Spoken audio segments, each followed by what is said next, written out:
నమస్తే అండి. నేను హారతి. ఇవాళ నేను మన ఇళ్ళల్లో చాలా ఈజీగా పెరిగిపోయే మొక్క కలబంద మొక్క కదా! దాంతో ఫెర్టిలైజర్ చేయటం చూపిస్తున్నాను చూడండి. ఇది చూడండి నాకు కట్ అవ్వలేదు. ఓకే.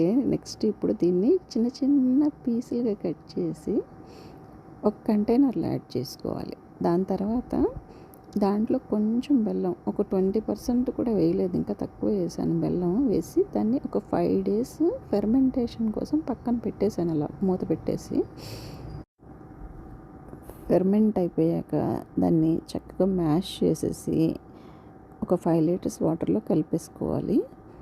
ఇప్పుడు ఆ వాటర్ని మనం మొక్కలకి 1:10 రేషియోలో ఇచ్చుకోవాలన్నమాట. అన్ని రకాల మొక్కలకి ఇచ్చుకోవచ్చు. ఈ సమ్మర్లో ఈ ఎండలకి మన మొక్కలు సరిగ్గా పెరగవు కదండి. ఈ కలబంద ఫెర్టిలైజర్ మన మొక్కల గ్రోత్ని బాగా ఎన్హాన్స్ చేస్తుంది. ఇంకా మంచి న్యూట్రియంట్స్ కూడా ఉన్నాయండి. ఇది మంచి పెస్టిసైడ్ కూడా అండి. Okay, bye. Happy gardening.